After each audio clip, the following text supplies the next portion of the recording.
Alors le changement climatique et ce dérèglement sera dû à des écarts de plus en plus importants de température entre les zones chaudes, très chaudes et les zones plus froides. Donc ça va entraîner des phénomènes de tempêtes, d'ouragans, et également des changements dans la répartition des pluies, des périodes des pluies, donc avec des périodes de sécheresse plus accentuées, des périodes de pluviosité plus accentuées également.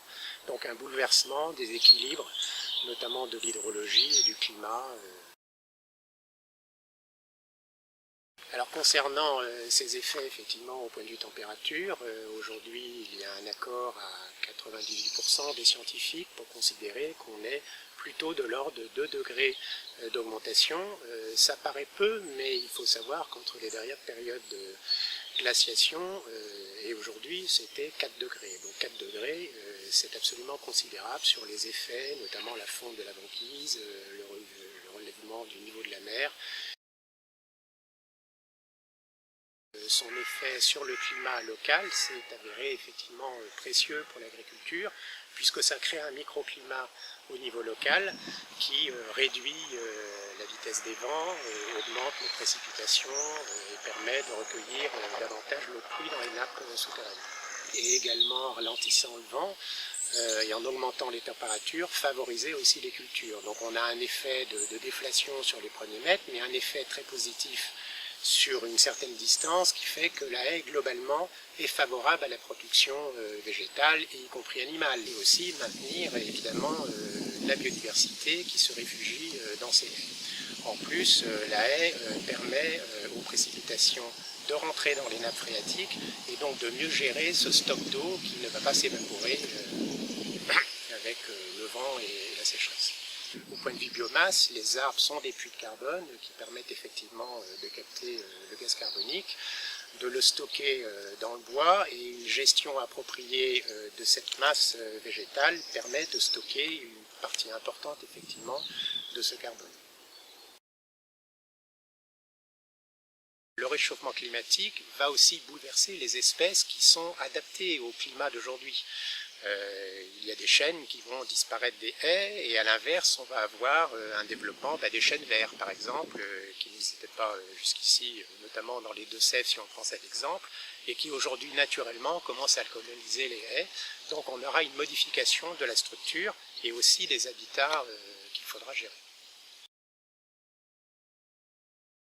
La haie, on le voit, dans l'avenir, ça va être un point très important de l'agriculture et de l'aménagement du territoire. On a parlé de la trame verte et bleue, de son rôle économique, de son rôle climatique, de son rôle dans le cadre de l'élevage. Il faut effectivement s'orienter vers un véritable plan de restructuration du maillage des haies, notamment dans les endroits où la haie a été trop détruite.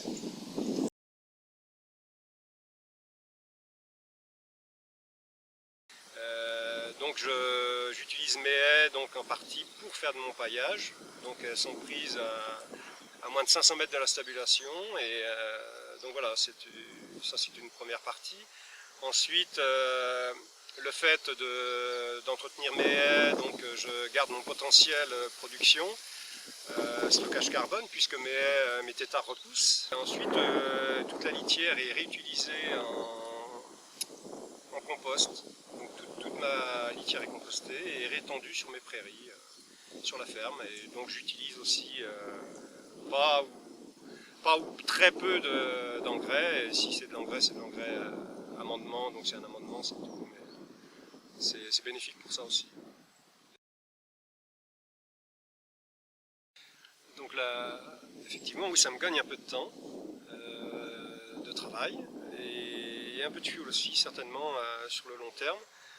Tout simplement puisque une fois ma litière mise en place, je n'apporte pas de paille donc le mois et demi, les 2 premiers mois, et il suffit simplement d'aérer, je passe avec un vieux cultivateur pour aérer la litière et pour qu'elle soit de nouveau efficace. Et voilà, j'ai des litières qui sont sèches. Je n'ai pas besoin d'ajouter de paille quotidiennement.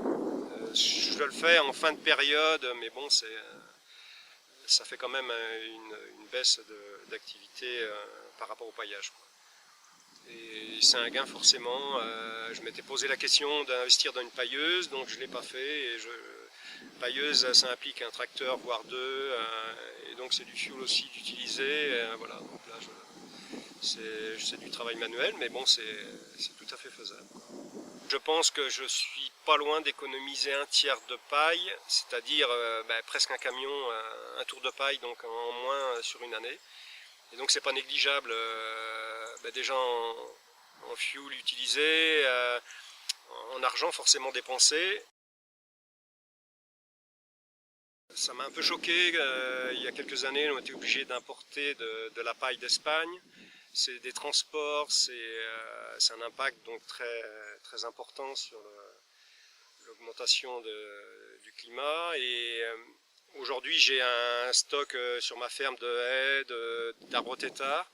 Simplement en les entretenant, eh bien, je peux faire ma litière et donc je pense que je contribue à lutter contre le réchauffement climatique sur ma ferme.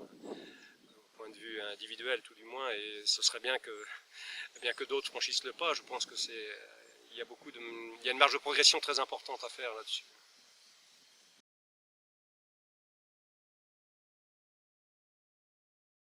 On voit très bien que les pics de pollution, notamment dus aux nitrates mais aussi aux pesticides, sont liés aux pics de pluviométrie que l'on a sur les bassins d'alimentation de captage.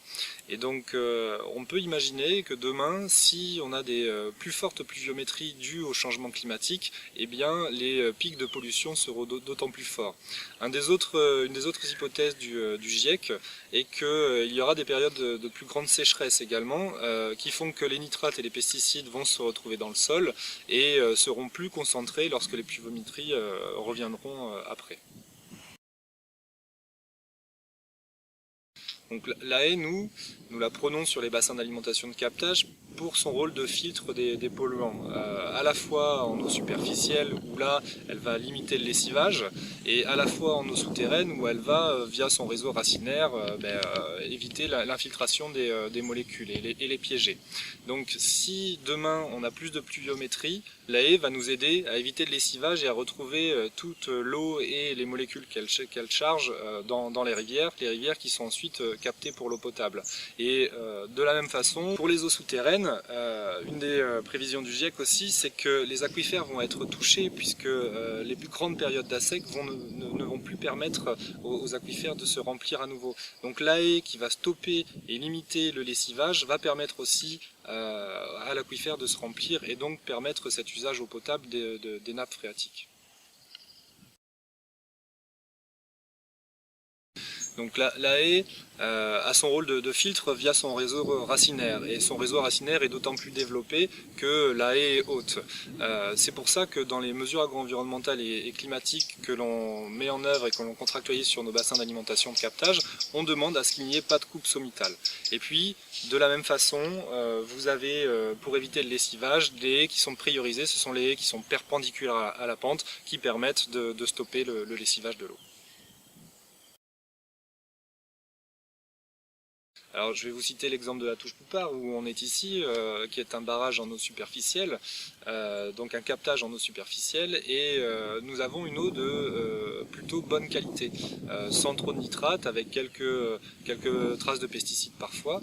Néanmoins, globalement, on doit préserver la qualité de cette ressource en eau, et cela est dû surtout par rapport à ce bocage qui entoure le captage et le lac de la Touche-Poupart, bocage donc avec de la prairie et de la haie. Et ça, effectivement, c'est le point sensible du prochain contrat de bassin d'alimentation de captage de la Touche-Poupart, c'est bien de conserver ce bocage, ces prairies et ces...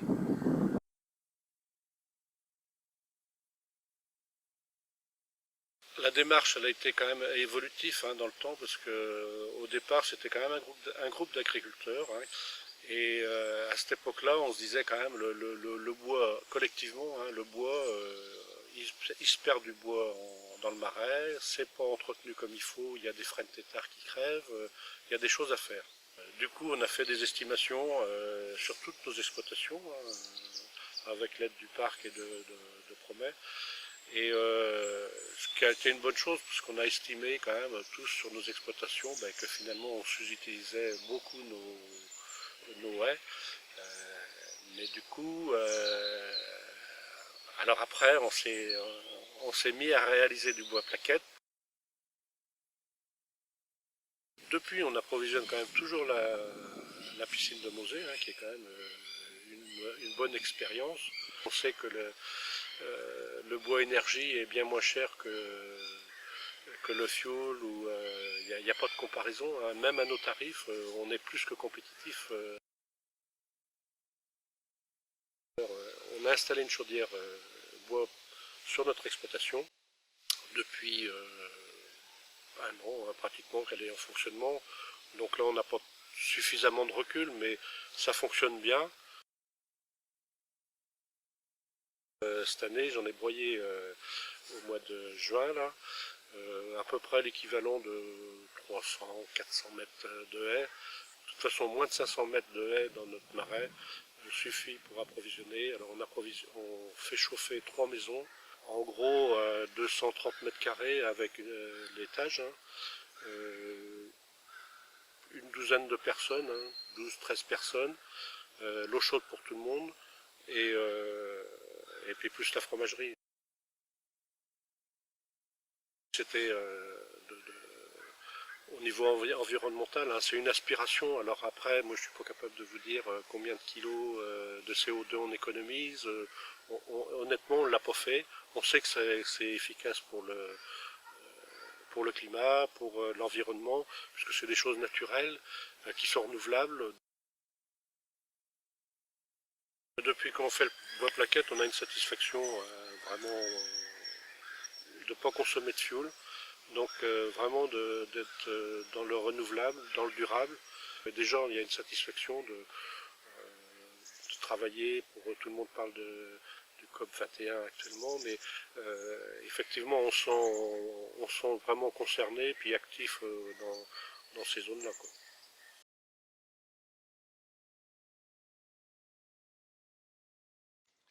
Alors, un des avantages du boisement, des arbres, des haies, des forêts, c'est que le végétal stocke le gaz carbonique sous forme de carbone pour construire ces tissus vivants. C'est le jeu de la photosynthèse en présence de l'énergie lumineuse du soleil et d'eau dans le sol. Le végétal, l'arbre, utilise le carbone, du gaz carbonique donc, hein, CO2, pour construire sa matière vivante. On a calculé que tous les ans, un arbre stockait plusieurs dizaines de kilos de carbone. Et donc on se tourne très naturellement vers soit les planteurs, soit les forestiers pour essayer de limiter les effets du changement climatique. La plupart des essences feuillues ou résineuses stockent à peu près la même quantité de carbone. En fait, pour avoir des données chiffrées qui puissent servir de calcul, pour ce qui concerne les haies, on ramène une longueur d'1 kilomètre à une superficie d'1 hectare.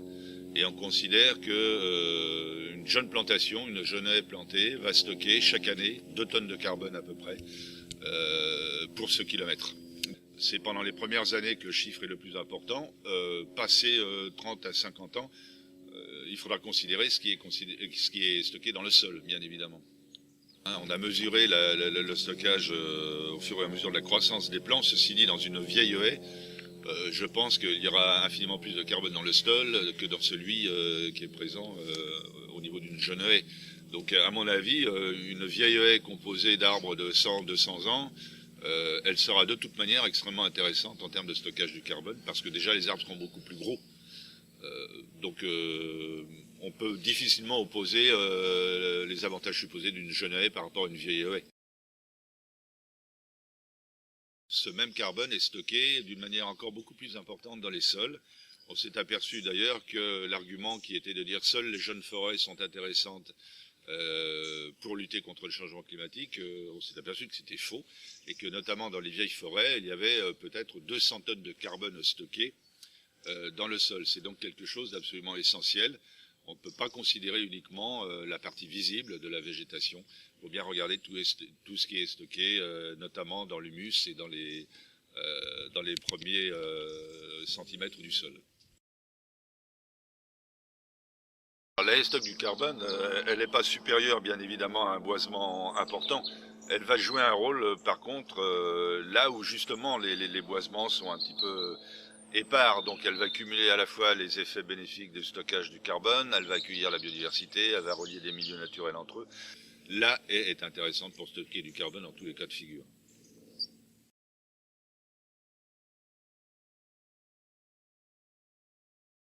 Alors dans toutes les prairies, que ce soit les prairies naturelles ou les prairies temporaires, il y a des haies presque tout le tour.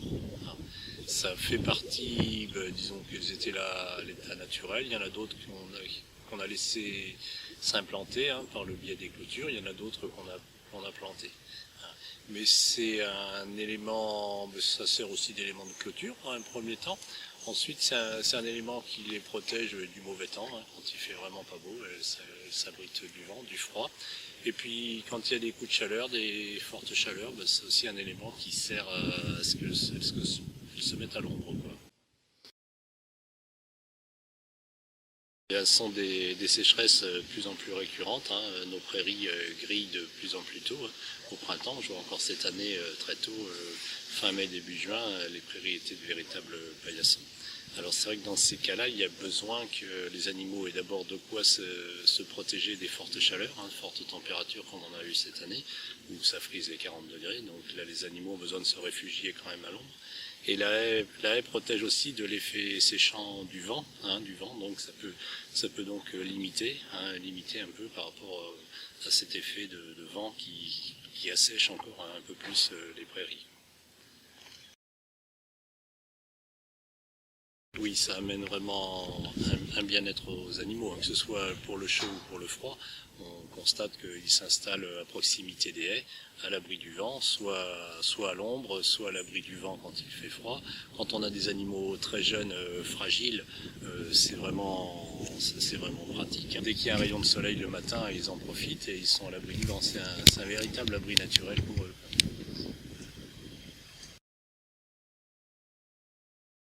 L'été, j'utilise les prairies naturelles. Elles sont toutes bordées de haies. Elles sont plus fraîches parce qu'il y a aussi l'accès à la rivière, donc pour l'abreuvement. Et en plus, elles sont entourées vraiment de grosses haies avec des grands arbres. Et ces prairies naturelles, pour l'été, c'est vraiment l'idéal. En termes de confort des animaux, et puis plus, il y a une résistance à la sécheresse aussi. Et c'est vraiment des prairies très très utiles pour toute la période estivale. Ça renforce la clôture, c'est déjà un des premiers rôles. Ensuite, elle a ce rôle de confort pour vraiment le bien-être des animaux, quels que soient les excès du climat, que ce soit trop chaud ou trop froid. Elle a un rôle très, très important. Ça amène un confort et un bien-être aux animaux. Et on sait que quand nos animaux sont bien, et bien ils produisent. Et c'est un élément du paysage, mais un élément utile.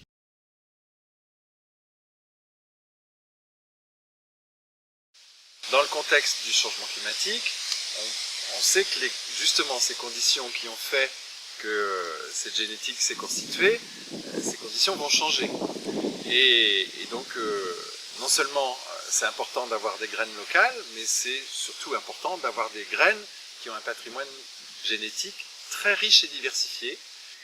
On a toutes les chances d'avoir les gènes qui vont convenir au changement climatique et l'émergence d'individus qui seront porteurs des caractéristiques qui vont être celles nouvelles qui vont arriver, mais qu'on ne connaît pas encore. La richesse du patrimoine génétique, puisqu'il y aura plusieurs provenances pour chaque espèce, permettra d'espérer que nous aurons parmi les individus qu'on va planter, ceux qui vont résister au changement climatique et qui pourront, à partir de là, fournir des gènes et se reproduire pour que l'espèce perdure. La richesse du patrimoine génétique nous permet d'être dans le principe de précaution.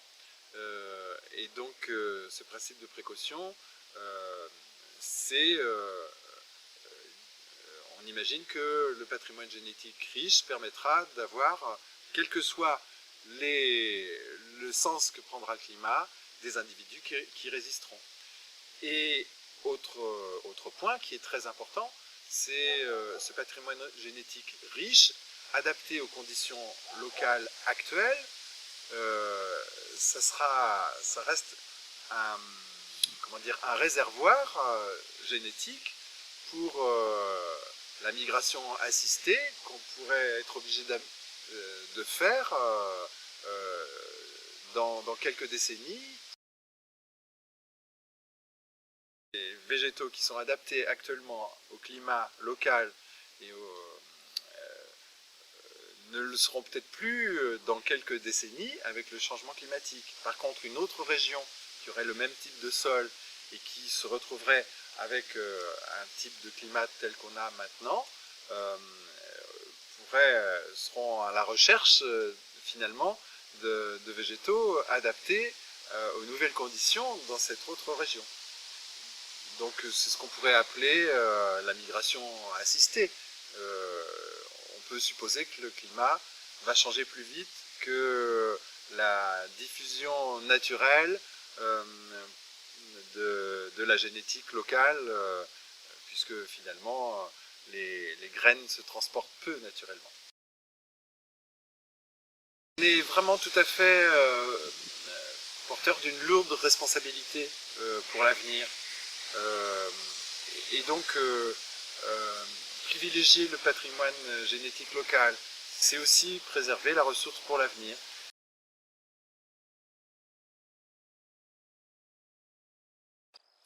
Donc ça fait 7-8 ans que nous utilisons sur la commune de Jeunet-Clan des fragments de végétaux broyés en paillage.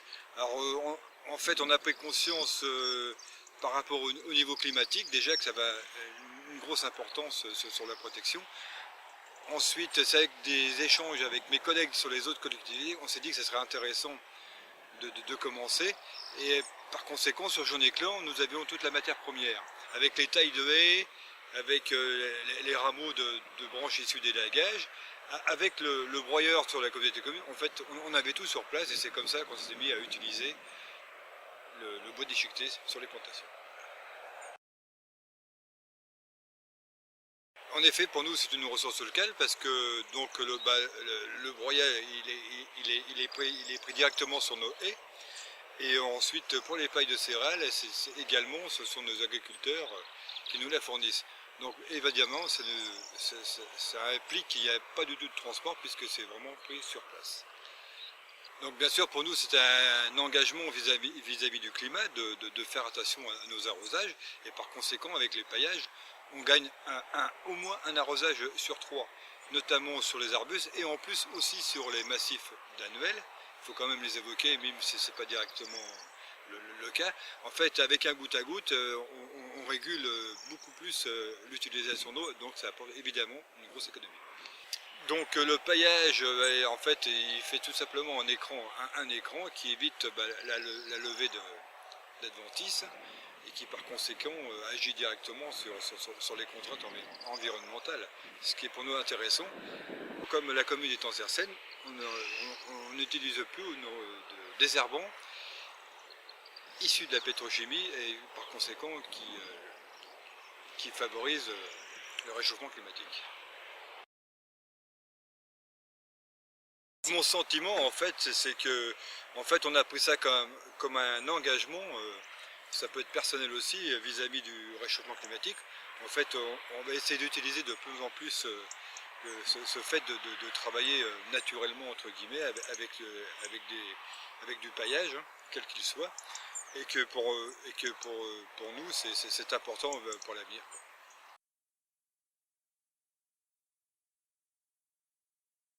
Dans une logique où on sait que l'agriculture doit jouer un rôle déterminant sur la COP21 et donc sur le changement climatique, il est nécessaire qu'on revisite nos façons de produire. L'arbre est la porte d'entrée de logiques agronomiques qui nous éloignent de l'usage des pesticides, qui nous éloignent de l'usage des substances de synthèse et qui permettent de construire les alternatives. Et donc sur l'enjeu climatique, où l'agriculture doit satisfaire à deux enjeux importants, d'abord la réduction des gaz à effet de serre, eh bien l'arbre est encore notre meilleur allié parce que en plantant des arbres dans les parcelles, en associant les arbres avec des cultures, on s'affranchit chaque jour un peu plus des besoins d'engrais de synthèse, des besoins de pesticides, en recréant des sols riches, en accueillant la biodiversité et notamment les auxiliaires de l'agriculture. Et donc on s'éloigne de cette dépendance de pesticides et d'engrais de synthèse. Donc l'arbre est notre principal allié dans cette logique-là. Et dans la seconde entrée par rapport au changement climatique, qui fait référence à l'espace utilisé par l'agriculture, puisque l'agriculture occupe 70% des espaces, et bien ces espaces-là doivent être engagés dans la séquestration du carbone. Et donc quand on a des sols en vie, parce qu'on n'utilise plus de pesticides, parce qu'on n'utilise plus d'engrais de synthèse, on a des sols efficaces dans la séquestration du carbone, et la présence des arbres sur les parcelles amplifie encore cette capacité de ces espaces-là à pouvoir séquestrer du carbone. En réalité, il y a une autre entrée importante dans l'émission de gaz à effet de serre par l'agriculture, c'est lié aux substances de synthèse utilisées par l'agriculture et qui sont des dérivés pétroliers. Et je prends l'exemple souvent de la fertilisation azotée, c'est-à-dire que pour faire 1 kg d'azote, il faut 1,5 litre de pétrole. Ça veut dire qu'avant même d'avoir fait tourner les moteurs des tracteurs, on crée une dépendance, rien que par la fertilisation azotée, de 3 à 400 litres de pétrole par hectare pour produire ces productions-là. Et bien quand on fait le choix de travailler avec d'autres logiques que ces substances de synthèse qui sont des dérivés pétroliers et donc des substances qui alimentent le changement climatique, puisque tout ce qui dérive de pétrole alimente les émissions de gaz à effet de serre, et qu'on fait le choix par exemple des arbres, et bien effectivement on travaille sur la réduction importante des émissions de gaz à effet de serre de l'agriculture. Il faut agréger autour de l'arbre d'autres logiques, mais c'est vraiment la porte d'entrée sur plusieurs enjeux, et notamment l'enjeu lié à l'eau, c'est-à-dire qu'en créant ces alignements d'arbres dans une logique agroforestière tous les 28 mètres dans les parcelles, on propose une circulation de l'eau verticale le long des racines quand l'eau est en excès pour réalimenter la nappe, et l'eau qui arrive à la nappe est de qualité remarquable, puisque ce transfert le long des racines a la faculté d'épurer l'eau, et quand au contraire l'eau est en pénurie, en période estivale par exemple, ce même système racinaire d'arbres a la faculté de faire remonter l'eau vers le sol, et donc vers les cultures qui sont développées en intercalaire entre les lignes d'arbres. Finalement, la culture est directement connectée avec une ressource d'eau profonde par la présence des arbres et par la connexion de ces systèmes racinaires des arbres et des cultures.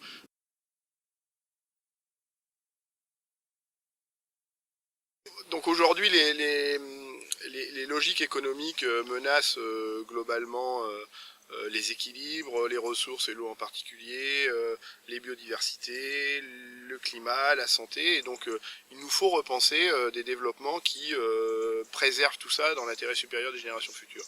Et l'arbre, en agriculture, mais globalement dans les paysages et sur les espaces occupés ou qui peuvent être occupés par les arbres, est vraiment la porte d'entrée fondamentale pour réussir cet enjeu-là, à l'égard de l'eau, à l'égard de la biodiversité, à l'égard du climat, parce qu'il séquestre aussi du carbone. Et donc c'est la porte d'entrée pour construire les alternatives.